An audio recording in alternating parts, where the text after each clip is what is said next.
My name is Aurora, and at 26, I'm a driven career woman.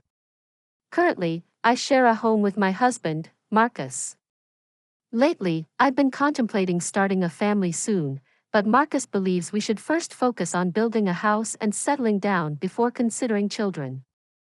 Therefore, we're diligently saving money for our future home. Despite my desire to start a family promptly, Marcus remains adamant about his stance. Whenever I broach the topic of children, he reiterates the need to establish our home first. It's disheartening how he disregards my perspective.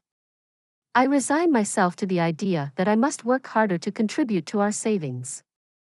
Marcus and I have been married for a year now, and I've noticed a pattern in our relationship. He rarely considers my opinions, a trait that persisted from our dating days. Initially, I admired his strong conviction, but in marriage, mutual respect for each other's viewpoints is essential. I fear our marriage is faltering, especially with the influence of his parents, who live just a short drive away. Marcus frequently visits his parents, citing reasons like cutting down on expenses. However, I've discovered he indulges in drinks with his coworkers, conveniently omitting these expenses from his frugal calculations. It's perplexing how stringent he is with me about saving yet being lenient with himself. His frugality extends to trivial matters like conserving hot water and turning off lights prematurely, directives he imposes solely on me. If only he extended the same standards to himself, perhaps our relationship wouldn't feel so one-sided. I would be seething with anger, however, he seems to believe it's acceptable to impose his ideas on others. Every week when we visit his parents' house, a new problem surfaces. Hasn't it been a year since you got married? We want some good news soon, we'll be able to see our grandchild, exclaims both my in-laws, putting immense pressure on me, glancing at Marcus sitting beside me. I can tell he's glaring disapprovingly. It's evident he wants to say, "Don't say unnecessary things." While I share the desire for a child, Marcus insists on building our own home first. It's entirely inappropriate for my in-laws to pressure me to have a child in this situation. Rather than advising Marcus, who doesn't listen to my words at all regarding having children, my in-laws persist in pressuring me. Despite wanting to speak up, I'm silenced by their constant pressure for a grandchild. After the meal, Marcus announces, "I'm going out for a smoke. You know, Aurora, it seems like you're working, but if you want to be a housewife, you should quit your job and work hard to be a good wife. Maybe that's why Marcus isn't paying attention to you." It feels as though I'm being told I can't have children because I'm working, despite my strong desire for children. "Just quit your job already," urges my in-law. I retort, "It was Marcus who asked me to work. Why don't you talk to Marcus first before constantly lecturing me?" Expressing my anger, I continue, "When it comes to having children, I want them too, but it's Marcus who stubbornly refuses to listen to me until we have our own home. Instead of knocking at me, why don't you make sure you tell your son the truth?" My words leave my in-laws in a state of shock. I excuse myself with a simple apology and leave the table, making my way towards the entrance. The anger within me extended to Marcus, who leisurely smoked by the entrance without saying a word. I climbed into the car, and Annie followed suit, casually remarking, "Hey, are you leaving already?" Knowing he would never disclose the truth to his parents, I grew weary of the various things my in-laws constantly told me. I declared that I wouldn't be visiting my in-laws' house anymore, and Marcus widened his eyes in surprise. "Why not? We can save on food expenses, right? You also want a home soon and children, don't you?" he questioned. Fed up with the continuous impositions from both him and my in-laws, I snapped back, "If it's about saving, I've told you many times that we would save more if you stopped going to drinking parties or smoking instead of driving to your parents' house just to save the cost of one meal. Why don't you save in that way? Everyone needs a break." Expressing my frustration, I continued, "You keep imposing things on me like not using hot water and turning off the lights by 10 p.m. You think we can save money without sacrificing anything? If I have to go through all this trouble alone, then I don't need a home. I'm fed up with this. You never sacrifice anything yourself, but you're okay with imposing it on others. He seemed to downplay the situation, saying it's not a big deal, but I countered, no, it is a big deal. How much patience do you think I've had all this time? Moreover, I was infuriated by his pretense in front of his parents, making it appear as if I were the reason we couldn't have grandchildren. I'm tired of being the only one asked to have grandchildren. It's not me who doesn't want children, it's Marcus.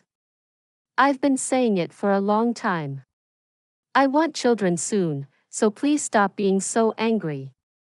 Seeing Marcus's struggle to deal with my unusual anger brought a slight sense of satisfaction, but it didn't resolve everything. Unsure of what to do next, I gazed out of the car window, ignoring Marcus.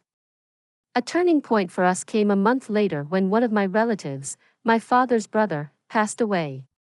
With several pieces of land, a luxurious mansion, and a lavish lifestyle, my uncle's passing became a revelation for Marcus. Impressive. I didn't know you had such a remarkable relative, he remarked a few days later upon receiving news about my uncle's inheritance. I decided to discuss the details with the lawyer in our apartment, recognizing that it was a matter exclusively related to me and had no bearing on Marcus.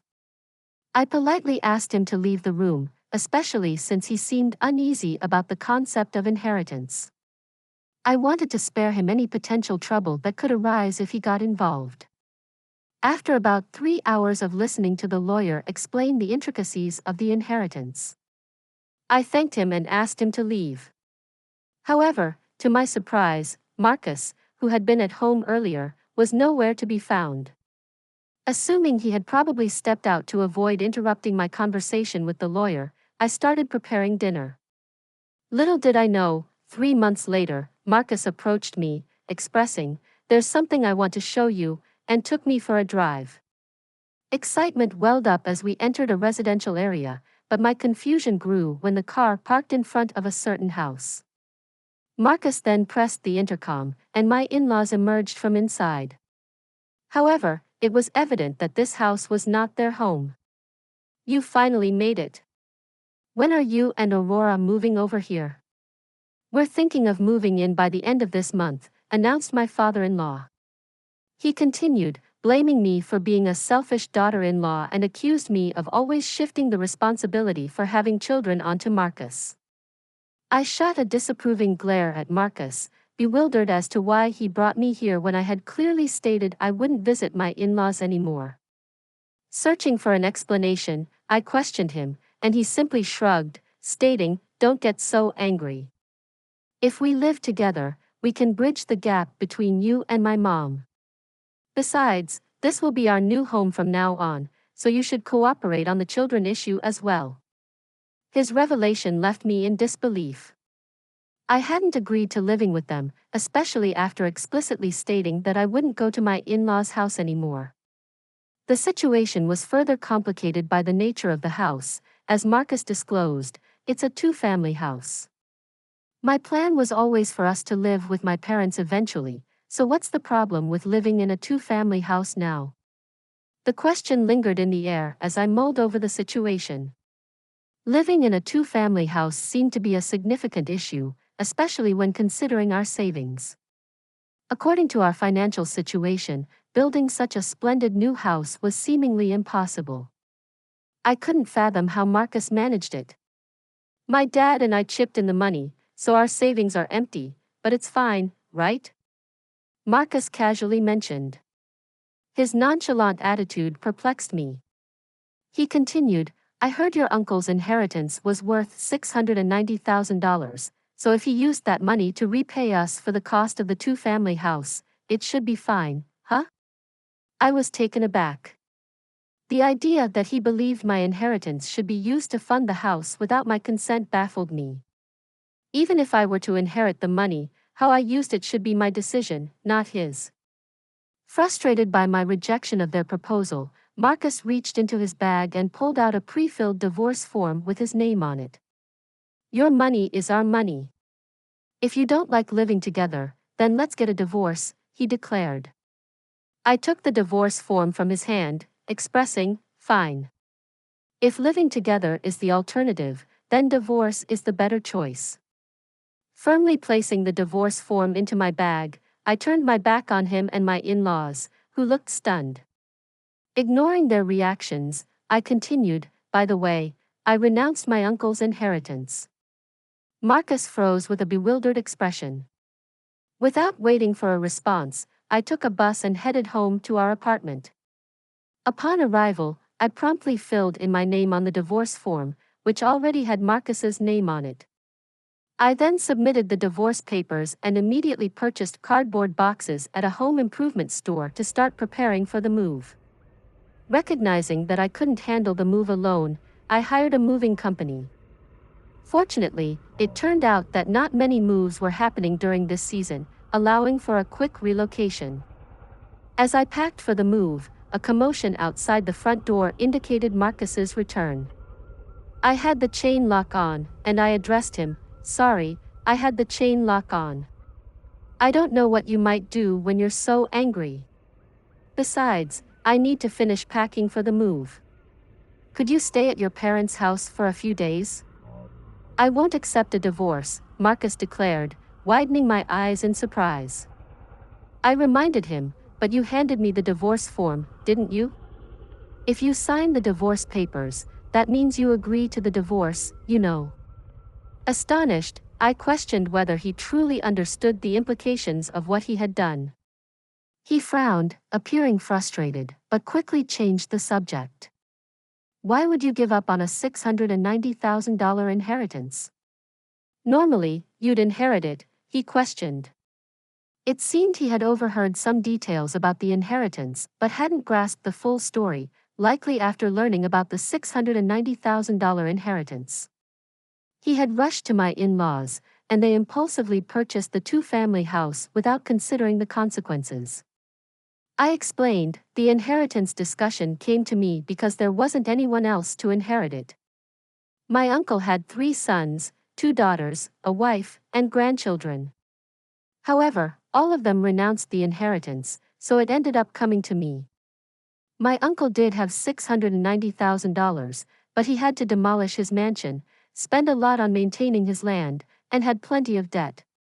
I realized that renouncing the inheritance was a better choice than inheriting it. Marcus was in disbelief, exclaiming, "No way. So even if you had inherited $690,000, you're saying there wouldn't have been much money left? That's fraud." I explained that the lawyer and I had a proper discussion about it, but someone had eavesdropped and left before hearing the whole story. My words left him speechless, and perhaps he finally realized he was in the wrong. However, I asserted, "It's too late now. You betrayed my trust.